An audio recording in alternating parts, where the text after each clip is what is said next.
गुरुर्ब्रह्मा गुरुर्विष्णु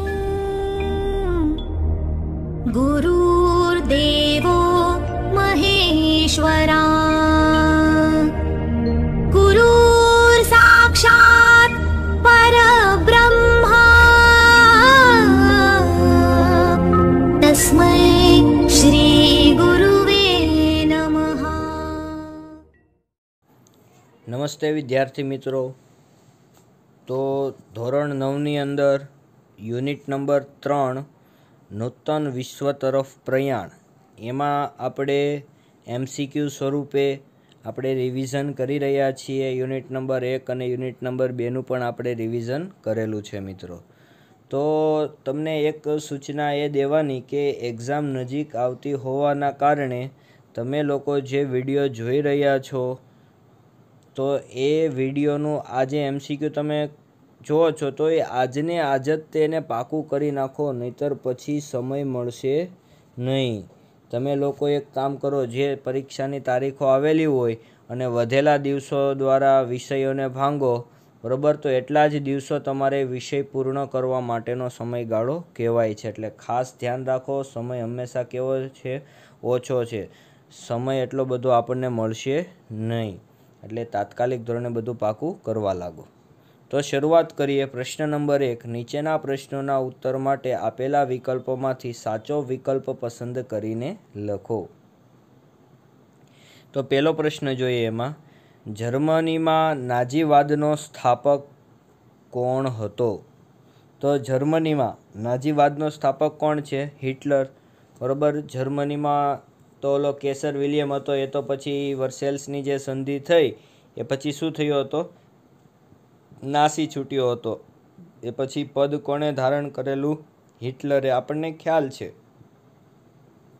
એમાં નાઝીવાદનો જે સ્થાપક છે એટલે એમાં એની ગણના હિટલર છે। નીચેનામાંથી સાચું વિધાન શોધીને લખો। તો બાકીના 3 કેવા હશે? ખોટા હશે।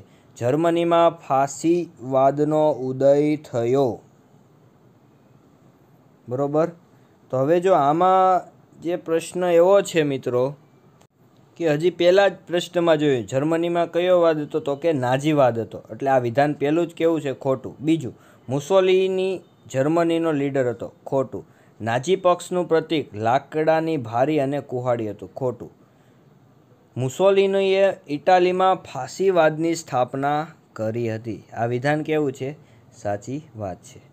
ત્રીજો પ્રશ્ન જોઈએ મિત્રો, વિશ્વના માનવીઓનું સ્વાસ્થ્ય સુધારણાનું કામ કઈ સંસ્થા દ્વારા કરવામાં આવે છે? તો કે WHO, વર્લ્ડ હેલ્થ ઓર્ગેનાઇઝેશન, બરાબર। આ જે WHO જે છે મિત્રો, બરાબર, એ આરોગ્ય સંસ્થા માટેનું એ કામ કરે છે। ખૂબ જ એવું કોઈ પણ વૈશ્વિક મહામારીઓ હોય છે, બરાબર, તે વિશ્વના માનવીઓનું સ્વાસ્થ્ય સુધારવાનું એનું શું છે?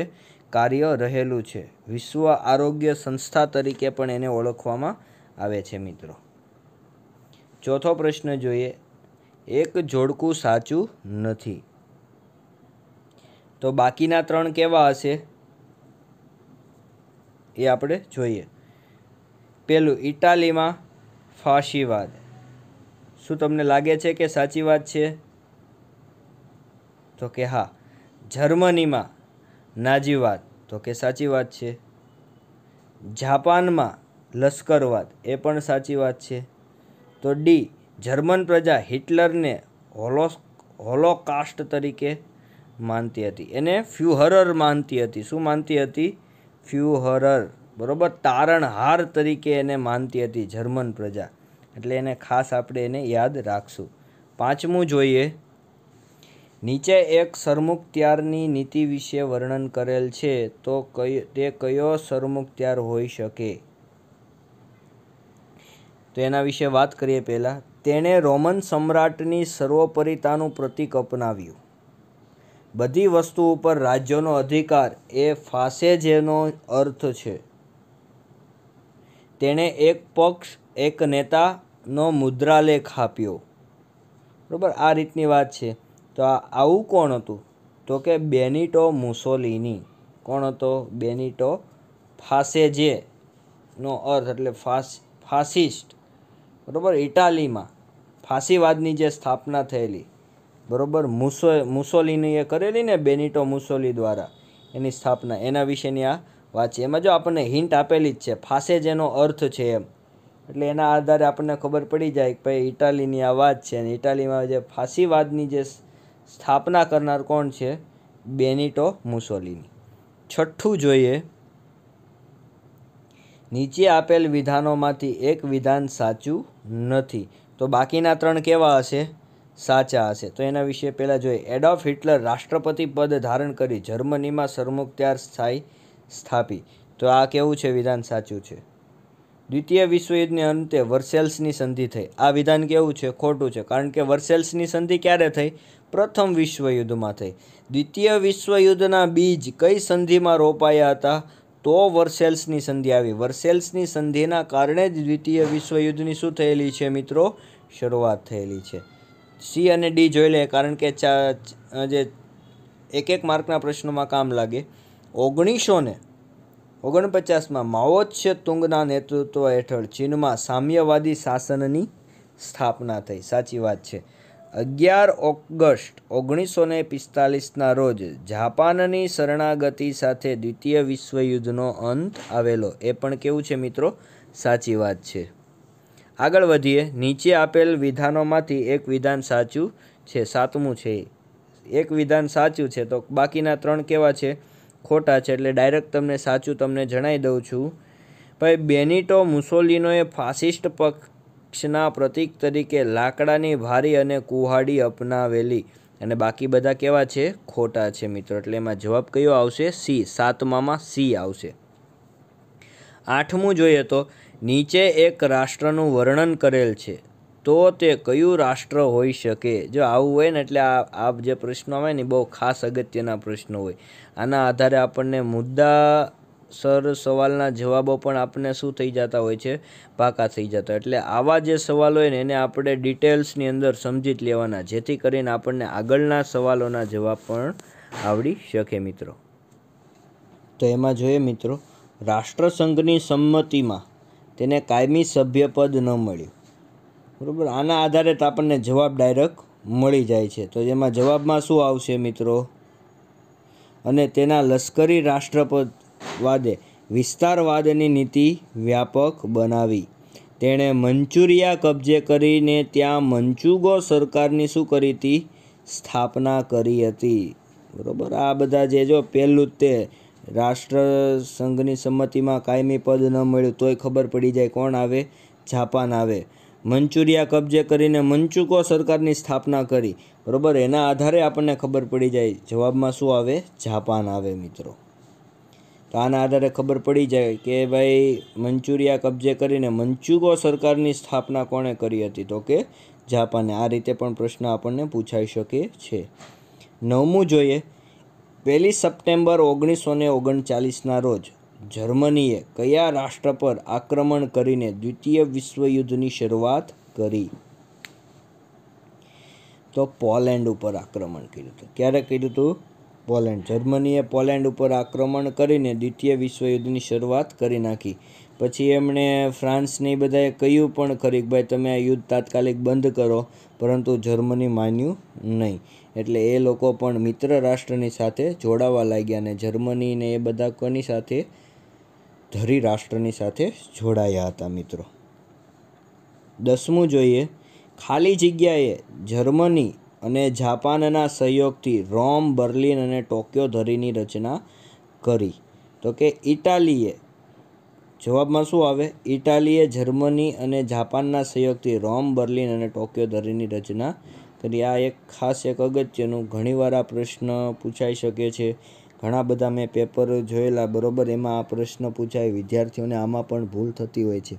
એટલે ઇટાલીએ જર્મની અને જાપાનના સહયોગથી, બરાબર, બર્લિન, ટોક્યો ધરીની શું કરેલી હતી? રચના કરી હતી મિત્રો. આગળ વધીએ. નીચે આપેલા વિકલ્પોમાંથી યોગ્ય વિકલ્પ પસંદ કરીને આપણે ખાલી જગ્યા પૂરવાની છે મિત્રો. પહેલું, ચીનમાં ખાલી જગ્યા રાષ્ટ્રનું દ્વિતીય વિશ્વયુદ્ધ પહેલાં પ્રભુત્વ હતું. તો ચીનમાં કોનું પ્રભુત્વ હતું એના વિશેની વાત છે. તો ચીનમાં કોનું હતું? જાપાનનું. યાદ કરો, અફીણ વિગ્રહ થયેલો, અફીણ વિગ્રહ પછી ચીન હારી ગયેલું એટલે જાપાને અમુક પ્રદેશો શું કર્યા હતા? કબજે કર્યા હતા. બીજો સવાલ જોઈએ. ઈસવીસન 1936માં ખાલી જગ્યા જાપાનની સામ્રાજ્યવાદી પ્રવૃત્તિઓને ઉત્તેજન આપ્યું. બરોબર. જે બીજો જે સવાલ છે, બરોબર, શહેનશાહ હિરોહિટો. જવાબમાં શું આવશે? શહેનશાહ હિરોહિટોએ જાપાનની સામ્રાજ્યવાદી પ્રવૃત્તિને ઉત્તેજન આપ્યું હતું. ત્રીજો પ્રશ્ન. ખાલી જગ્યા વર્સેલ્સની સંધિને કાગળનું ચિત્રું કહીને ફગાવી દીધેલું હતું મિત્રો. તો એ તો સ્વાભાવિક છે, એક જ વ્યક્તિ હોય. કોણ આવે? Adolf Hitler. બરોબર. હિટલરે શું કર્યું ભાઈ? વર્સેલ્સની સંધિ કાગળનું ચિત્રું છે એમ કરીને એણે શું કરી નાખ્યું હતું? ફગાવી દીધું હતું મિત્રો. તો આ રીતે પ્રશ્નો આપણે પાકા કરી લેવાના. ચોથો પ્રશ્ન જોઈએ મિત્રો. એડોલ્ફ હિટલરની ખાલી જગ્યાની નીતિ દ્વિતીય વિશ્વયુદ્ધ માટે મુખ્ય જવાબદાર હતી. તો એમાં શું આવે? સામ્રાજ્યવાદ. સામ્રાજ્યવાદ છે એ વિકસિત દેશ રાજકીય, આર્થિક અને લશ્કરી દ્રષ્ટિએ અલ્પ વિકસિત દેશ પર પોતાનું રાજકીય આધિપત્ય જમાવે છે. બરોબર. તેને શું કહેવામાં આવે છે? સામ્રાજ્યવાદ. એટલે જે કાંઈ નબળા દેશો જે જોવા મળે છે, બરોબર, એના ઉપર હક જમાવો. શું જમાવો? હક જમાવો. કઈ કઈ દ્રષ્ટિએથી? રાજકીય બાબતમાં, આર્થિક બાબતમાં, લશ્કરી બાબતમાં. બરોબર. જે અલ્પ વિકસિત દેશો છે, બરોબર, તેના પર આધિપત્ય જમાવવું તેને શું કહેવામાં આવે છે? સામ્રાજ્યવાદ. ભાઈ સામ્રાજ્યની અંદર શું કરવાનો? વધારો કરવાનો, એવું પણ એની અંદર કહી શકાય છે. એટલે એડોલ્ફ હિટલરની જે નીતિ હતી કેવી હતી? સામ્રાજ્યવાદની નીતિ હતી મિત્રો. પાંચમું જોઈએ. હવાઈ ટાપુઓના ખાલી જગ્યા ખાતે આવેલ અમેરિકન નૌકાદળ પર જાપાને આક્રમણ કર્યું હતું. તો હવાઈ ટાપુઓમાં, બરોબર, એમાં પર્લ હાર્બર છે, બરોબર, ત્યાં ખાતે અમેરિકન નૌકાદળ પર જાપાને આક્રમણ કરેલું હતું. પ્રથમ વિશ્વયુદ્ધમાં જર્મનીએ આક્રમણ કરેલું અમેરિકાને, અને દ્વિતીય વિશ્વયુદ્ધમાં જાપાને આક્રમણ કર્યું. ઓલા જર્મનીએ પ્રથમ વિશ્વયુદ્ધમાં નૌકાદળ પર આક્રમણ કરેલું હતું અને જાપાને શું કર્યું? હવાઈ નૌકાદળ જે છે, બરોબર, હવાઈ ટાપુઓ, બરોબર, ત્યાં આક્રમણ કરેલું. બરોબર. એટલે આમાંય પહેલાં પણ અમેરિકા જોડાયેલું હતું નહીં. આ તો આ લોકો સામેથી જે છે, બરોબર, અમેરિકાને હળી કરવા જતા કાંઈ અમેરિકા પછી શાંત બેસે નહીં. એટલે અમેરિકા પાછું કોની સાથે જોડાય છે? મિત્ર રાષ્ટ્રની સાથે જોડાય છે. એટલે મિત્ર રાષ્ટ્રની સાથે જોડાતા મિત્ર રાષ્ટ્રની શક્તિમાં શું થઈ જાય છે? વધારો થઈ જાય છે મિત્રો. એટલે પર્લ હાર્બર ખાતે અમેરિકન નૌકાદળ પર એને શું કરેલું? આક્રમણ કરેલું. છઠ્ઠો પ્રશ્ન જોઈએ. જાપાનની તાકાતને રોકવા ખાલી જગ્યા જાપાનના હિરોશિમા અને નાગાસાકી એમ બે નગરો પર અણુબોમ્બ ફેંક્યા. કોણે ફેંક્યા હતા? અમેરિકાએ. શું લેવા ફેંક્યા હતા? હજી હમણાં જ આગળનો પ્રશ્ન જોયો. કારણ કે જાપાને શું કર્યું? હવાઈ ટાપુઓના જે પર્લ હાર્બર ખાતે જે આવેલ અમેરિકન નૌકાદળ પર જાપાને શું કર્યું હતું? આક્રમણ કર્યું હતું. એના કારણે જાપાનની શક્તિને રોકવા માટે, જાપાનને આગળ વધતા અટકાવવા માટે અમેરિકાએ શેનો ઉપયોગ કર્યો? અણુબોમ્બનો ઉપયોગ કર્યો. આ જે અણુબોમ્બ છે એ જાપાનના બે શહેરો, બે નગરો, હિરોશિમા અને નાગાસાકી નામના બે નગરોની ઉપર ફેંક્યા.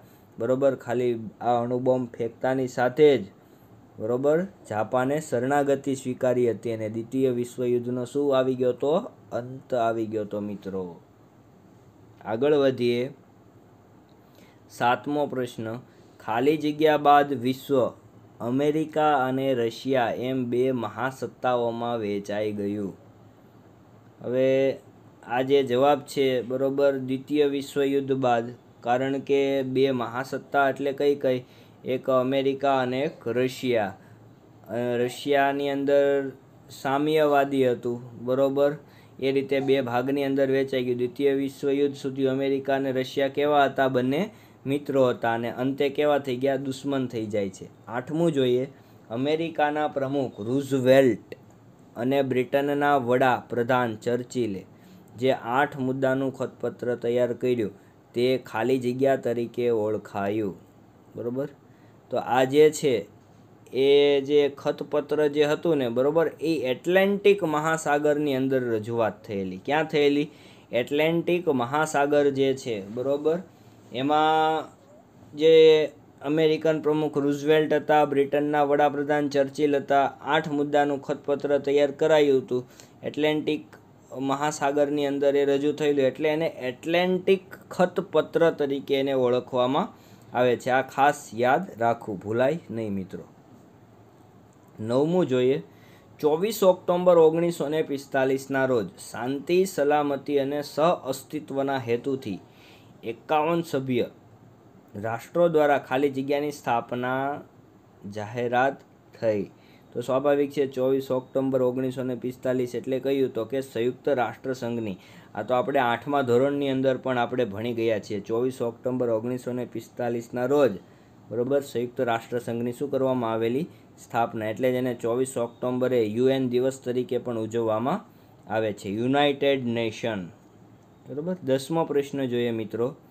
સંયુક્ત રાષ્ટ્રની સલામતી સમિતિના 5 કાયમી સભ્ય રાષ્ટ્રોની સત્તા વીટો કે ખાલી જગ્યા કહેવાય છે.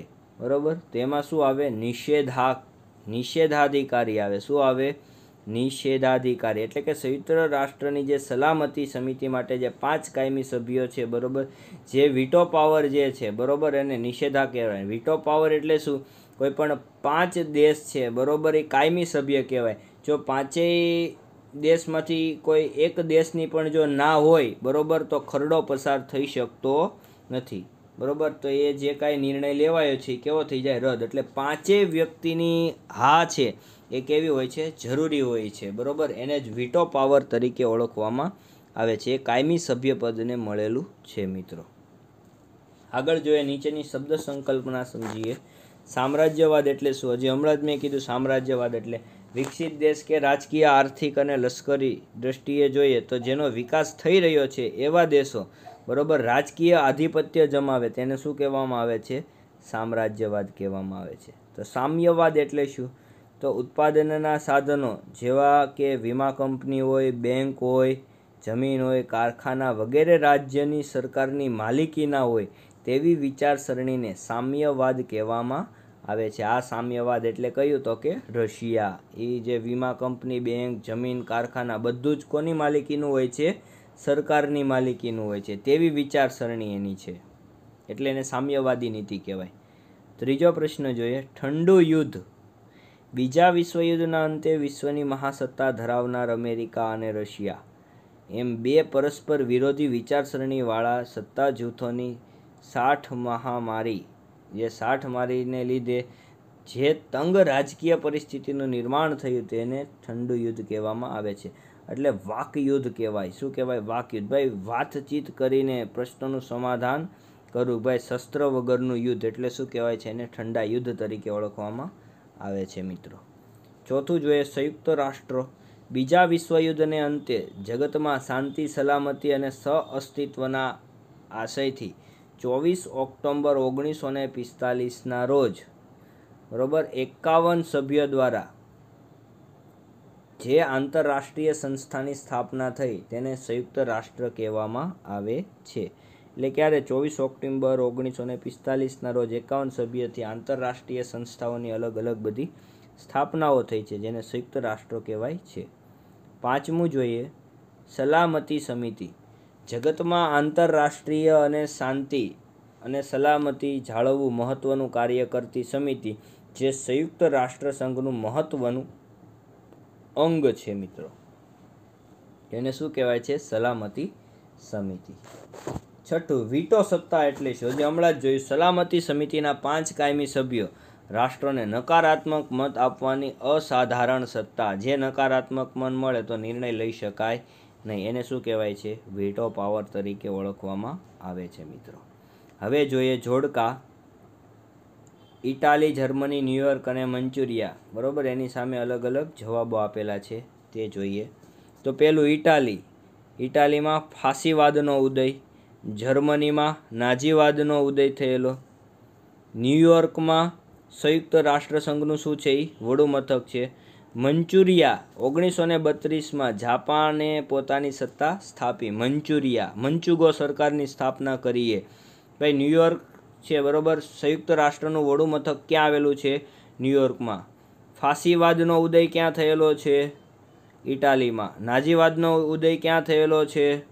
જર્મનીમાં. આ ખાસ આપણે યાદ રાખશું. જોડકા સ્વરૂપે ઘણું બધું આપણને શું થઈ જાય છે? રિવિઝન થઈ જાય છે મિત્રો. બીજું જોડકું જોઈએ, જાપાન, ચીન, ઇટાલી અને જર્મની. એમાં શું છે? અલગ અલગ વ્યક્તિઓ છે. તો પહેલું જોઈએ જાપાન, તો કે શહેનશાહ હિરોહિટો. બીજું જોઈએ ચીન, તો માઓ છે તુંગ. ત્રીજું આવે ઇટાલી સાથે કોણ સંકળાયેલું? તો બેનિટો મુસોલિની. ચોથું છે જર્મની સાથે કોણ સંકળાયેલું છે? તો કે એડોલ્ફ હિટલર. કોણ કયા દેશ સાથે સંકળાયેલા છે એનું આ જોડકું હતું. પહેલામાં આવશે શહેનશાહ હિરોહિટો, જાપાન સાથે, ચીન સાથે માઓ ત્સે-તુંગ, ઇટાલી સાથે બેનિટો મુસોલિની, જર્મની સાથે એડોલ્ફ હિટલર. ત્રીજું જોડકું જોઈએ, સાલ આપેલી છે અને ઘટનાની વાત છે. તો 1919ની અંદર પ્રથમ વિશ્વયુદ્ધ બાદ શું થયું હતું? વર્સેલ્સની સંધિ થયેલી હતી. 1919માં વર્સેલ્સની સંધિ. 1933માં જાપાને રાષ્ટ્રસંઘનો શું કરેલો? ત્યાગ કરેલો. 1929માં વૈશ્વિક મહામંદીની શું થયેલી? શરૂઆત થયેલી. 1917માં રશિયામાં થયેલી બોલ્શેવિક ક્રાંતિની વાત છે. એટલે કઈ સાલમાં કઈ ઘટના બનેલી છે એના ખાલી વિશે આપણે શું કરેલી છે? એમણે વાત કરેલી છે. પ્રથમ વિશ્વ વર્સેલ્સની સંધિ 1919માં થયેલી. જાપાને રાષ્ટ્રસંઘનો ત્યાગ 1933માં કરેલો. વૈશ્વિક મહામંદી 1929માં આવેલી. રશિયામાં થયેલી બોલ્શેવિક ક્રાંતિ 1917માં. ચોથું જોડકું જોઈએ મિત્રો, તો 24 ઓક્ટોબર 1929ના રોજ બરોબર વોલ સ્ટ્રીટ સંકટ આવેલું, એટલે મહામંદી.